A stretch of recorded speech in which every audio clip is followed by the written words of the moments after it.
Chocolate के गोलगप्पे वाला भूत। मध्य प्रदेश से कुछ दूर एक छोटा सा खूबसूरत पालमपुर गांव था।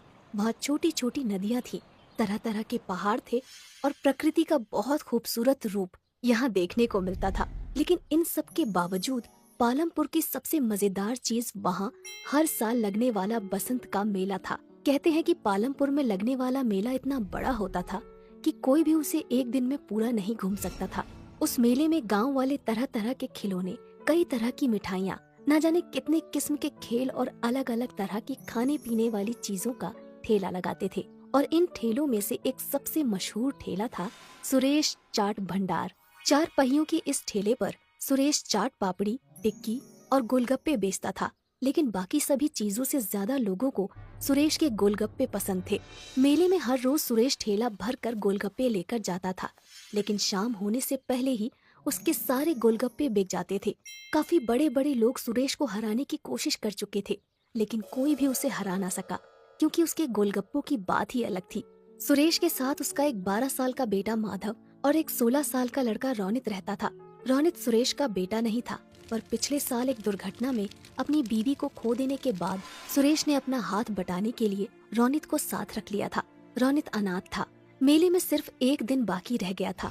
सुरेश और रोनित दोनों तैयारियों में लगे हुए थे। सुरेश जल्दी जल्दी गोलगप्पे तल रहा था, तभी उसकी नजर माधव पर जाती है, जो बने हुए गोलगप्पों के साथ कुछ कर रहा होता है।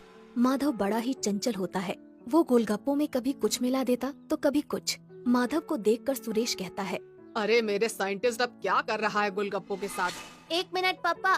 माधव ने गोलगप्पों में थोड़ी सी हल्दी, मिर्च और धनिया डाली, फिर उस पर दही डालकर कहने लगा, ये लो, ये बन गए चटपटे दही वाले गोलगप्पे। जब तू गोलगप्पे बेचेगा ना, तब ये सब नुस्खे अपनाना। अरे माधव पढ़ लिख कर गोलगप्पे क्यों बेचेगा?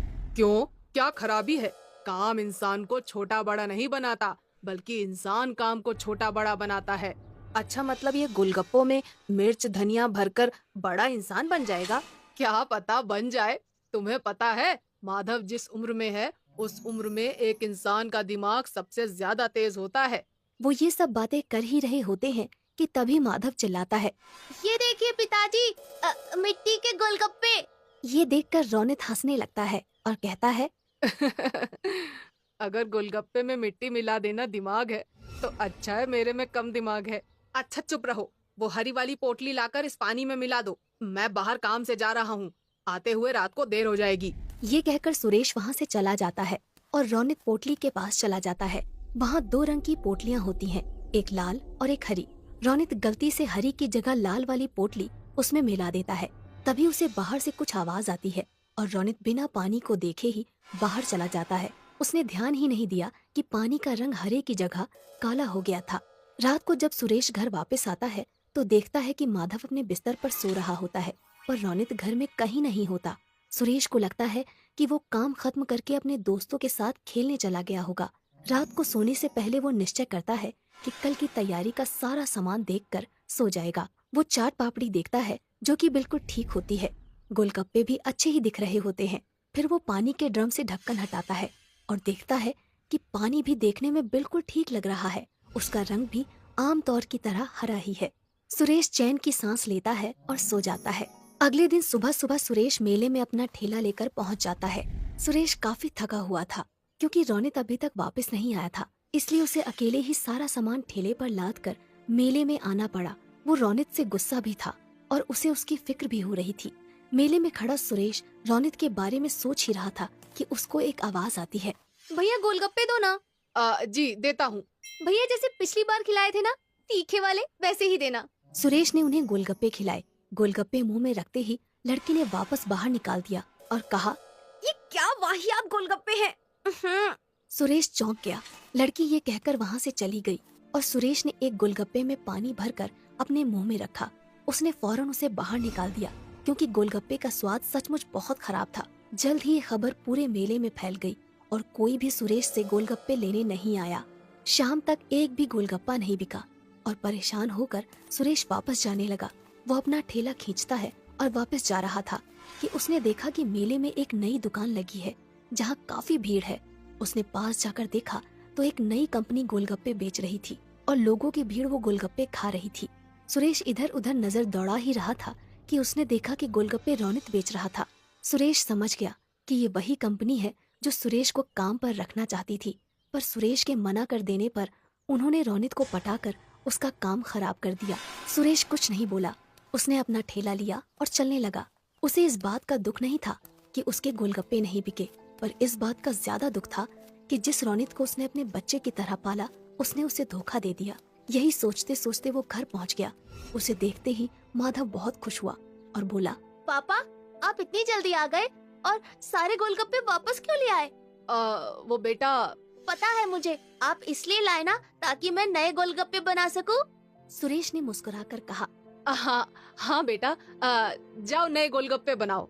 ये सुनकर माधव खुश हो गया और कुछ गोलगप्पे लेकर वहाँ से चला गया। सुरेश वहीं बैठकर सोचने लगा कि कैसे अपने गोलगप्पे बेचने का काम दोबारा से शुरू करे। वो ये सब सोच ही रहा होता है कि माधव अचानक उसके सामने आकर कहता है, पापा आ करो। अरे क्यों? आ करो ना। सुरेश ने अपना मुंह खोला और माधव ने एक काला सा गोलगप्पा उसके मुंह में डाल दिया। ये क्या डाल दिया मेरे मुंह में? क्या मिलाया है तूने इसमें? चॉकलेट। अच्छा, ये गोलगप्पे खाकर सुरेश के दिमाग में एक आइडिया आया ही होता है कि तभी माधव कहता है, ये लो पापा, ये भी खाओ। सुरेश मुंह खोलता है। इसमें क्या मिलाया है तुमने? मिट्टी और लाल मिर्च। सुरेश हंसने लगता है और माधव को गले से लगा लेता है। फिर सुरेश पूरी रात अपने कमरे में कुछ करता रहता है। अगले दिन मेले में रौनित के गोलगप्पे बिक रहे होते हैं। तभी एक आवाज आती है, ये क्या खा रहे हो? वहाँ चलो सुरेश के पास, कुछ नए किस्म के गोलगप्पे आए हैं। ये सुनते ही सब सुरेश के पास चले जाते हैं और देखते हैं कि उसके ठेले पर चॉकलेटी रंग के बेहद खूबसूरत और अलग से गोलगप्पे रखे हैं। सब वो गोलगप्पे खाते हैं और सुरेश की बहुत तारीफ करते हैं। तभी रौनित वहाँ आता है और कहता है, तुमने ये कब बनाए? मेरे जिस बच्चे का तुम मजाक उड़ाते थे उसी का आइडिया है ये। ये किसके गोलगप्पे हैं? चॉकलेट के। अच्छा, मैंने तुम पर बहुत भरोसा किया था रौनित, पर तुमने वो तोड़ दिया। रौनित कुछ कहने ही वाला होता है कि अचानक भीड़ से आवाज आती है, और गोलगप्पे दो भैया। अरे भैया और गोलगप्पे तो खिलाओ। अरे बिल्कुल बिल्कुल, अभी खिलाता हूँ मैं। ये कहकर सुरेश गोलगप्पे बेचने लग जाता है और दोबारा पालमपुर के बसंत के मेले का सबसे मशहूर गोलगप्पे वाला बन जाता है, चॉकलेट के गोलगप्पे वाला।